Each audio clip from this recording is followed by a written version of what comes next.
दक्ष ऑफिसमध्ये आला तेव्हा त्याच्या डेस्कवर ऑलरेडी फाईल ठेवली होती. त्यानं ती फाईल बाजूला ठेवली आणि दीक्षाला केबिनमध्ये बोलावून घेतलं. त्यानं पिऊन रुपेशला निरोप पाठवला आणि केबिनमध्ये बोलावून घेतलं. मे आय कम इन सर? दीक्षा दरवाजावर नॉक करत म्हणाली. Yes come in. दक्ष डेस्कला टेकून उभा होता. दीक्षा आत आली. तिच्या मागे रुपेशही आत आला. सर तुम्ही मला बोलावलंत? रुपेश सभ्यपणाचा आवाणत म्हणाला. रुपेशला पाहताच दीक्षाच्या कपाळावर आठी उमटली.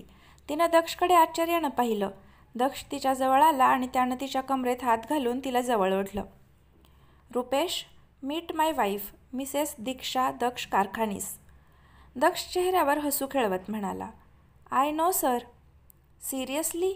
बायको, याला आपलं लग्न झालंय ते माहिती आहे. वाव, आय वंडर, हे माहीत असतानाही काल तुला उलटसुलट बोलताना याच्या मनात हा विचार कसा नाही आला? दक्षने रुपेशवर त्याची जळजळीत नजर रोखली. तसा रुपेश गडबडला. बायको, काल यानं तुझ्याबद्दल इतके सुंदर विचार मांडले, त्याबद्दल त्याला बक्षीस नको का द्यायला? तुला काय वाटतं? दक्ष दीक्षाकडे वळत म्हणाला. दक्ष, दीक्षा त्याच्याकडे पाहत होती. काय बरं बक्षीस द्यावं? हा, एक काम कर, तुझ्या कोमल हाताने याचा गाल रंगव चांगलाच. तेवढंच बिचाऱ्याचं मानसिक समाधान. काय रुपेश, चालेल ना? दक्ष कुस्सीत हसत म्हणाला. सॉरी सर, मी असं बोलायला नको होतं. दक्षचा राग पाहून रुपेश चांगलाच घाबरला होता. बायको, मी काय म्हणालो? दक्षने दीक्षावर नजर रोखली. आपसुकच तिची नजर रुपेशच्या दिशेनं वळली.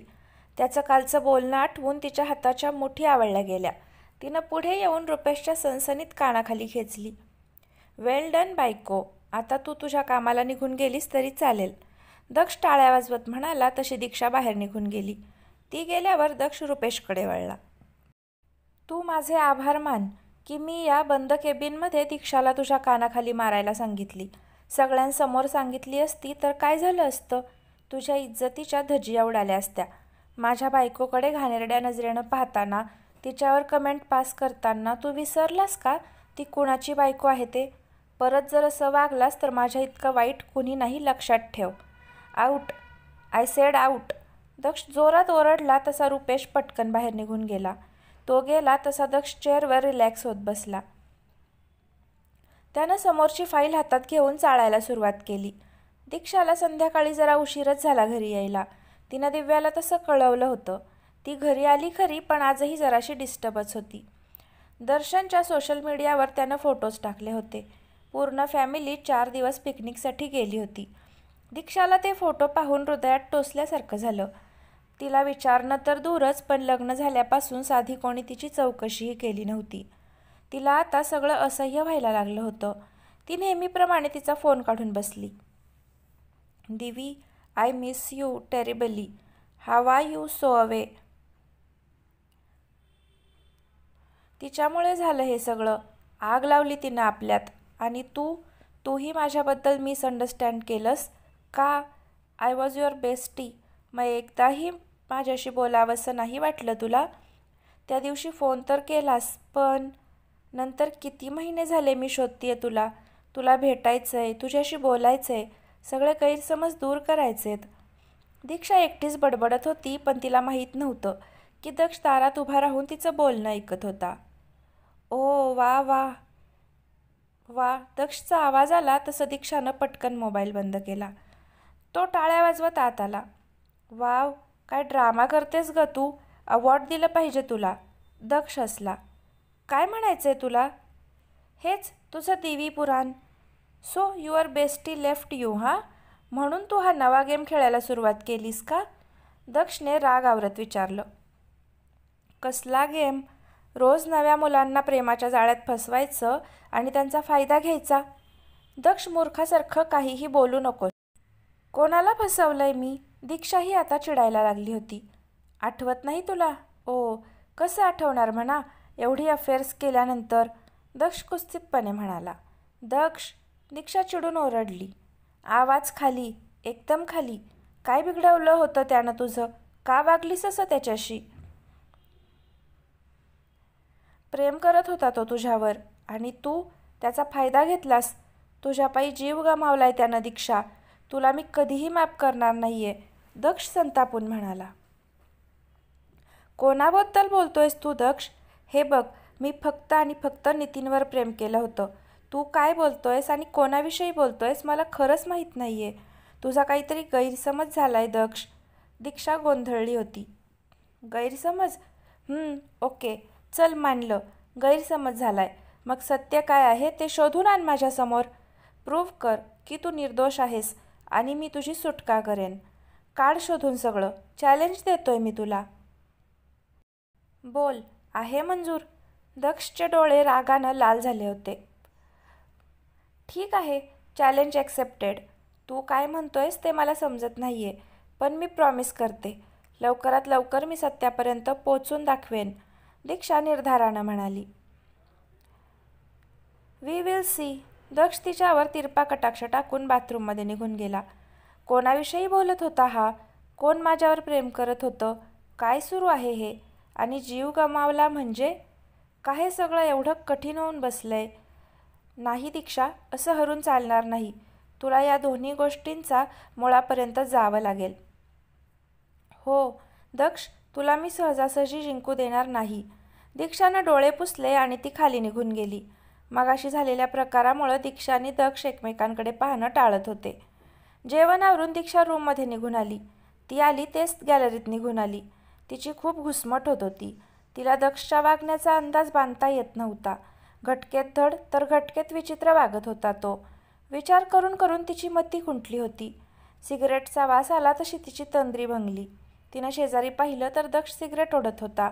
दीक्षानं रागात त्याच्या हातातली सिगरेट काढून घेतली आणि फेकून दिली. ती रागात आत यायला निघाली तसा दक्षने तिचा हात पकडून तिला जवळ ओढलं. दक्ष, मला सोड.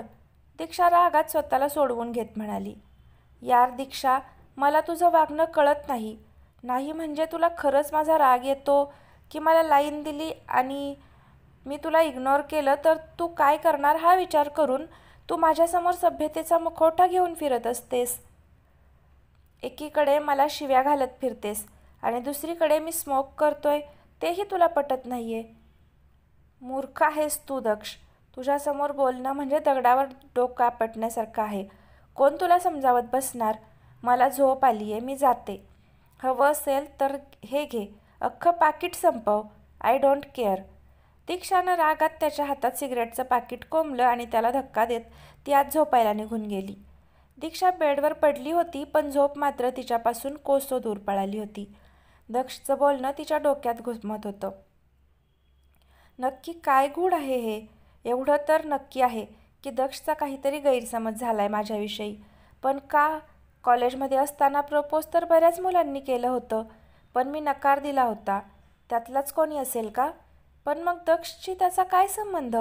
आणि जीव गमावला, काय म्हणायचंय त्याला? म्हणजे त्या मुलानं सुसाईड वगैरे? हे बाप्पा, तसं काही असेल तर काय करावं? हा अमेयला फोन करते सकाळी. तोही आमच्याच ग्रुपमध्ये होता.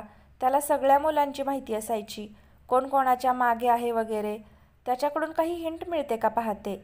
दीक्षा विचारांच्या नादात झोपी गेली. सकाळी दक्ष त्याच्या नेहमीच्या वेळेला उठला. त्याच्या शेजारी नजर गेली तर दीक्षा अवघडून झोपली होती. क्षणभर तो तिचा निरागस चेहरा पाहतच राहिला. पण त्या फाईलची आठवण झाली आणि चेहऱ्यावरचे भाव बदलले. त्यातले फोटोज, कॉल रेकॉर्ड सगळं आठवून तो बेचैन झाला. एक मन सांगत होतं दीक्षाचा स्वभाव पाहता ती असं काही करू शकत नाही. पण दुसरं मन 4 वर्षापूर्वी काय झालं होतं ते आठवून आक्रोश करत होतं. काहीही असेल तरी त्याच्याकडून तो परत एकदा सगळ्या गोष्टी पडताळून पाहणार होता. त्याविषयी त्याचं कार्तिकशी बोलणंही झालं होतं. विचार करतच दक्ष जिममध्ये निघून आला. दीक्षा आंघोळ करून बाहेर आली तेव्हा नुकताच दक्ष वर्कआउट करून आला होता. पर्पल कलरच्या चुडीदारमध्ये दीक्षाचं सौंदर्य उठून दिसत होतं. दक्षला कळत नव्हतं त्याचं मन का त्याला साथ देत नव्हतं ते. चॅलेंज तर करून बसला होता तो, पण जर दीक्षा निर्दोष असेल तर काय करणार होता तो? दीक्षा, त्यानं न राहून हाक मारली, पण तिने सरळ सरळ दुर्लक्ष केलं आणि आवरायला लागली. त्यानं परत हाक मारली, परत सेम रिस्पॉन्स. आता मात्र त्याचं डोकं सटकलं. त्याने तिला जवळ ओढलं. I don't like to be ignored Diksha, लक्षात ठेव. त्याची धारदार नजर तिच्यावर रोखलेली होती. काय बोलायचंय तुला आता? काल एवढी गरळ ओकलीस, त्याचं समाधान झालं नाही का तुझं? दीक्षा त्याच्या नजरेला नजर भिडवून म्हणाली. मी काही चुकीचं बोललो नाही आहे दीक्षा. असं तुला वाटतंय, आणि जर असंच आहे तर एकदाच का बसून बोलत नाहीस सरळ सरळ माझ्याशी?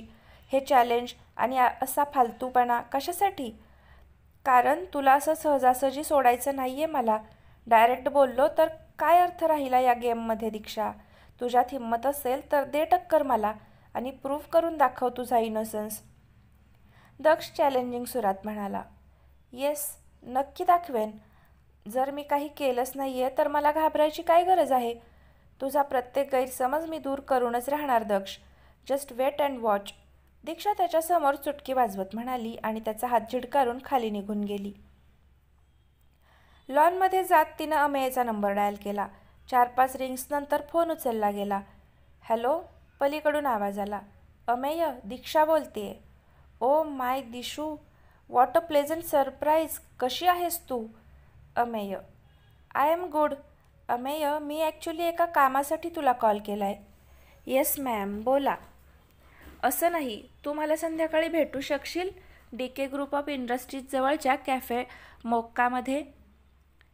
से अराउंड 5? दीक्षानं विचारलं. Yeah, why not. भेटूया संध्याकाळी. By the way, how's Divi and our गँग? अमेयने विचारलं. संध्याकाळी बोलूया का? दीक्षाने विषय बदलला. Okay sure, see you. अमेयनं कॉल कट केला. त्याच्याशी बोलून दीक्षाला जरासा आशेचा किरण दिसत होता. Kartik, I need your help. दक्षने कार्तिकला फोन लावला. बोल. मला एक माणूस हवाय, विश्वासू, जो दीक्षावर नजर ठेवेल. ती काय करते, कुठे जाते, कोणाला भेटते याची पुरेपूर खबर आपल्याला आणून देईल, दक्ष म्हणाला. What, are you mad Daksh? तू दीक्षावर स्पाय करणार आहेस? कार्तिक चिडून म्हणाला. येस कार्तिक, गरजेचं आहे. 2 कारणं आहेत कार्तिक. एकतर ती काय करते त्याची खबर हवी आहे मला, आणि दुसरं म्हणजे नितीनची हिंमत खूप वाढायला लागली आहे. त्यानं बाहेर तिच्यासोबत काही, आय मीन तिच्याच भल्यासाठी करतोय, दक्ष शांतपणे म्हणाला. ओ माय, कशाला एवढी काळजी करतोस तिची? असं व्हायला नको की तुझा मोटो विसरशील आणि तिच्यात गुंतत जाशील, कार्तिक उपहासानं म्हणाला. तू मदत करणार आहेस की नाही? दक्ष वैतागत म्हणाला. ओके, काम होईल तुझं, कार्तिक म्हणाला आणि त्यानं फोन कट केला. दीक्षा तिच्या जागेवर बसून काम करत होती. दक्षला अवॉइड करण्यासाठी ती आज तिचा टिफिन सेपरेट घेऊन आली होती. लंच टाईम झाला तशी ती डेस्क आवरून जेवायला निघाली होती. ती उठणार तोच फोन खणखणला. हॅलो, कॅबिनमध्ये ये. परत तीच दादागिरी आणि फोन कट. दीक्षानं डोळे फिरवले आणि टिफिन घेऊन कॅबिनमध्ये गेली. येस, तिनं आत जात विचारलं. सर्व माय लंच. दक्षने खुर्चीत बसून ऑर्डर सोडली. सॉरी, मी तुमची PA नाही आहे सर, या सगळ्या गोष्टी करायला. दीक्षाने हाताची घडी घालत शांतपणे उत्तर दिलं. एम्प्लॉई तर आहेस ना, पगार घेतेस ना महिन्याचा, मग बॉसच्या ऑर्डर्स फॉलो करायच्या असतात. एवढा कॉमन सेन्स नाही आहे का तुला? कम ऑन, हरी अप, वेळ नाही आहे माझ्याकडे. दक्ष म्हणाला तसे तिने दातोट खाल्ले आणि त्याचा लंच सर्व्ह केला. घे. दीक्षाने त्याच्या हातात प्लेट दिली. समोर बस. हे बघ दक्ष, मला जाऊ देत, मला लंच करायचं आहे आणि त्यानंतरही काम आहे, दीक्षा वैतागत म्हणाली. लंचसाठीच बसायला सांगतोय तुला, बस समोर. काही नको, मी पॅन्ट्रीमध्ये जाते. दीक्षा, समोर बस आणि खा, दक्ष चिडून म्हणाला. तशी तिनं मनात त्याला शिव्यांची लाखोली वाहिली. तसाच टिफिन काढून ती त्याच्यासमोर बसून खायला लागली. दक्ष मध्ये मध्ये तिच्याकडे पाहत होता, पण ती मात्र खाली बघून जेवत होती. तिचं झालं तसं तिने आवरायला घेतलं. उद्या कारची डिलिव्हरी मिळणार आहे तुझ्या, कार्तिकला घेऊन जा संध्याकाळी, दक्ष म्हणाला. दीक्षानं मोघम उत्तर दिलं. अचानक तिला आठवलं तिला संध्याकाळी अमेयला भेटायचं होतं. मला आज थोडं लवकर निघायचं आहे, जाऊ शकते ना? दीक्षानं डायरेक्टली त्याला विचारलं. तशा त्याच्या कपाळावर आठ्या पडल्या. कशासाठी? पर्सनल काम आहे सर, दीक्षा म्हणाली. ओ, पर्सनल काम, दक्ष म्हणाला.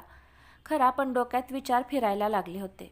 येस सर, कोणाचा तरी चॅलेंज घेतलाय, त्याच दिशेनं पहिलं पाऊल समजा हवं तर, दीक्षा तिरकस हसत म्हणाली. तसा दक्ष तिच्याकडे पाहायला लागला. Okay, you may go, but don't make it a habit. त्यानं काही न बोलता परमिशन दिली. Thank you sir. दीक्षा हलकं हसून बाहेर गेली. ती गेल्यानंतर दक्षने कार्तिकच्या माणसाला मेसेज केला. दीक्षा बरोबर 5 वाजता कॅफे मोकामध्ये येऊन बसली. 5च मिनिटांनी अमेय तिकडे आला. दोघांना एवढ्या वर्षांनी एकमेकांना पाहून आनंद झाला होता. कार्तिकचा माणूसही त्यांच्या मागच्या टेबलवर बसून त्यांच्या गप्पा ऐकत होता. दिशू, कुठे होतीस तू? ॲक्च्युली तूच काय, बाकी कोण कुठे आहे ते सुद्धा मला माहीत नाही आहे. तुला तर माहीतच आहे ना, लास्ट इयरला असताना आजीमुळं बँगलोरला जावं लागलं आम्हाला. त्यानंतर काही महिने होते सगळे टचमध्ये, पण नंतर अमेय सांगत होता. हो रे, माझाही कॉलेजनंतर काही फारसा संबंध नाही आला कोणाशी, दीक्षा म्हणाली. हे, यू गॉट मॅरिड?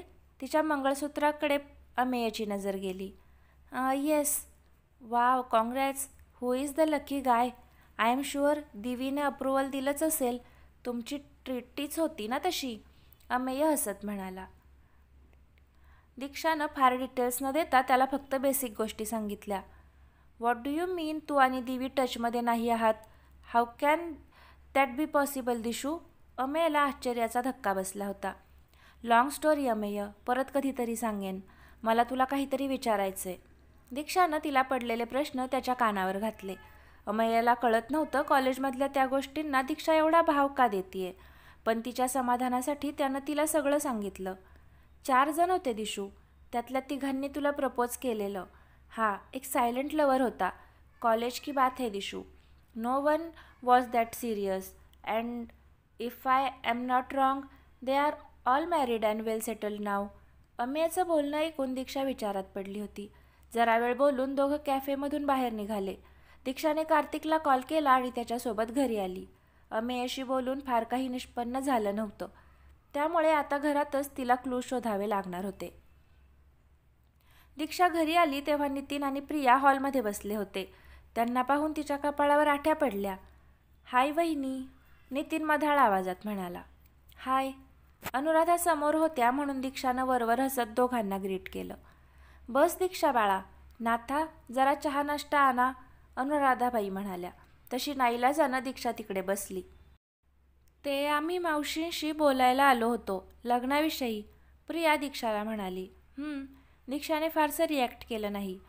दीक्षा बाळा, तुमचं तर झालं, आता नितीन प्रियाच्या लग्नाचं पाहायला लागेल ना आपल्याला. तुम्ही नात्यानं त्यांचे मोठे दादा वहिनी आहात, त्यामुळे लग्नाची जबाबदारी तुमच्यावरच असणार, अनुराधा म्हणाल्या. आणि हनीमूनची पण. नितीन गालात जीभ घोळवत दीक्षावर नजर फिरवत होता. त्याच्या त्या नजरेनंच दीक्षाला कसं तरीच होत होतं.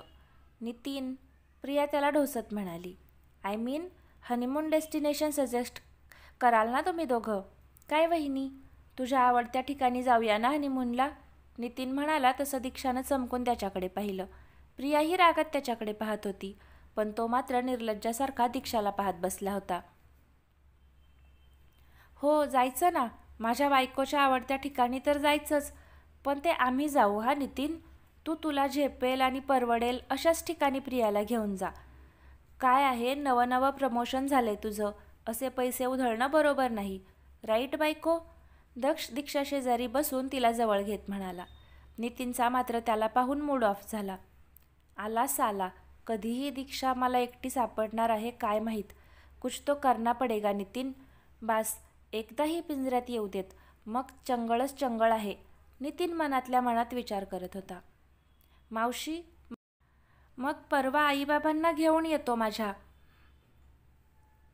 पुढची बोलणी करायला, प्रिया अनुराधांना म्हणाली. तिला नितीनवर अजिबात भरोसा नव्हता. तो कधी पलटेल याची खात्री नव्हती, त्यामुळे लवकरात लवकर लग्न व्हायला हवं होतं त्यांचं. नितीन, काम कसं सुरू आहे तुझं? दक्षने विचारलं. छान आहे दादा, नितीन वरवर हसत म्हणाला. गुड, कामातच लक्ष दिलंस तर बरं होईल नितीन. कामाव्यतिरिक्त इतर गोष्टीत तोंड घातलंस ना तर कोणाला तोंड दाखवायच्या लायकीचा राहणार नाहीस, दक्ष हळू पण धारदार आवाजात म्हणाला. तसा नितीनच्या कपाळावर घाम जमा झाला. त्यानं फक्त मान डोलावली. नितीन आणि प्रिया गेल्यावर दीक्षा आणि दक्ष त्यांच्या रूममध्ये आले. झालं का पर्सनल काम बायको? दक्षने कुचकटासारखं पर्सनलवर जोर देत विचारलं. तुला काय करायचंय? झालं असेल किंवा नसेल, मी खुपसते का नाक तुझ्या पर्सनल गोष्टीत? दीक्षा वैतागत म्हणाली. बापरे, केवढा तो राग, भस्मच करतेस वाटतं आता मला. दक्षने तिला चिडवलं. तसं झालं असतं तर काय मग, प्रॉब्लेमच सॉल्व्ह झाला असता ना माझा. दीक्षानं नाक मोरडलं. एवढ्यात कसा सॉल्व्ह होऊन देईन मी तुझा प्रॉब्लेम. दक्ष तिच्याजवळ सरकून तिच्या गालावर बोट फिरवत म्हणाला. डुक्कर कारखानीस कुठला. दीक्षानं त्याचा हात झटकला आणि फ्रेश व्हायला निघून गेली. डुक्कर? सिरियसली? शी कॉल्ड मी डुक्कर? आंधळी आहे का ही पोरगी? एवढ्या स्मार्ट आणि हँडसम मुलाला डुक्कर म्हणते. चक्रम. दक्ष तनतनत बाल्कनीत निघून गेला. दीक्षा आवरता आवरता नितीन आणि प्रियाचा विचार करत होती. नितीन फारच विचित्र वागतोय. बाकी वेळी एक ठीक आहे, पण प्रियासमोर असताना याला असलं काही बोलताना लाज कशी वाटत नाही. प्रियाही हे सगळं कळून गप्प आहे. दक्ष जबरदस्ती त्यांचं लग्न लावत नाही आहे ना, म्हणजे प्रियाच्या मनाविरुद्ध. ओ गॉड, नितीनच्या तावडीतून सुटले यासाठी तुझे आभार मानू की दक्षसारखा चक्रम माणूस माझ्या आयुष्यात आला म्हणून मला काही कळतच नाही आहे मला. दीक्षा एकटक पाहत विचार करत होती. दक्ष बाल्कनीतून आत आला तरी दीक्षा विचारात हरवली होती. त्यानं तिच्यासमोर टिचकी वाजवली तशी ती भानावर आली. काय आहे, सारखा सारखा कसला विचार करत असतेस ग? जरा खाली जाऊन कधीतरी काम पण करत जा. दिवस रात्र आयतं गिळत बसण्यापलीकडे काय येतंय तुला? दक्ष खोचकपणे म्हणाला. दक्ष, तू ना जरा किरकिर कमी केलीस तर बरं होईल. तुझा नक्की प्रॉब्लेम काय आहे? दीक्षा वैतागली. प्रॉब्लेम हाच की तुझ्यासारखी मंदबुद्धी व्यक्ती माझी बायको आहे. काय येतं ग तुला? कसं बसं ऑफिसचं काम आवरायचं, इथे येऊन माझ्याशी भांडत बसायचं. या व्यतिरिक्त एकतरी काम करतेस का ग तू? दक्षने टोमणा मारला. दक्ष, हे बघ, मी काय करते काय नाही हे तू मला सांगायची गरज नाही आहे. सकाळी जो ब्रेकफास्ट ठुसून जातोस ना ऑफिसला, तो मीच बनवते. घरातल्या कामाचं म्हणशील तर आईंनी बजावलंय, बाकी कशाला हात लावायचा नाही म्हणून. आणि तुला एवढाच त्रास होतोय तर मग एखादी तुझ्या टाईपची मुलगी शोधायची ना. मी थोडीच सांगितलेलं माझ्याशी लग्न कर म्हणून. खरं तर ना मीच तुला कंटाळले आहे. कधी या सगळ्याचा सोक्षमोक्ष लागतोय काय माहीत. दीक्षानं हातातील वस्तू बेडवर फेकली आणि बाहेर जायला निघाली. दीक्षा, माझ्या वस्तू फेकायच्या नाहीत हा, नाहीतर महागात पडेल. दक्ष खेकसला. सस्ती चीजों का शौक हम नहीं रखते दक्ष बाबू. दीक्षानं त्याला वेडावून दाखवलं आणि ती पळत खाली निघून गेली. चक्रम मुलगी, दक्ष दातोट खात म्हणाला आणि शॉवर घ्यायला निघून गेला. रात्री जेवण वगैरे आवरून दीक्षा झोपायला आली तशा तिच्या कपाळावर आठ्या पडल्या. दक्ष परत ऐसपैस पसरला होता. कसा राक्षसासारखा पसरलाय बघा, जंगली कुठला. दीक्षानं तोंड वेंगाडलं आणि ती बेडवर चढली. तिनं जोर लावून दक्षला ढकलण्याचा प्रयत्न केला, पण तो काही हलायचं नाव घेईना. तिनं वैतागून आडवी होत त्याला पायानं ढोसायला सुरुवात केली. तसा तो चळवळला आणि त्यानं तिला जवळ ओढून घेतलं. सोड राक्षस, सोड मला. दीक्षानं त्याला फटके मारले तसे त्यानं डोळे किलकिले केले. ई. तिला स्वतःच्या मिठीत पाहून त्यानं बाजूला ढकलून दिलं. आऊच, नालायक. आणि ई काय ई, मूर्ख. दीक्षा खेकसली. तू आहेस होय बायको? मला वाटलं की वळवळणारच झुरळ आलं की काय. दक्ष हसू दाबत म्हणाला. हड, तू झुरळ, मुंगी, शूद्र, किडा, वाळवी. दीक्षा बडबडत होती तशी हसतच दक्षने कानावर उशी ठेवली. काढ ती उशी पहिले. जाम शहाणा समजतोस ना स्वतःला, बघच तुझी काय हालत करते.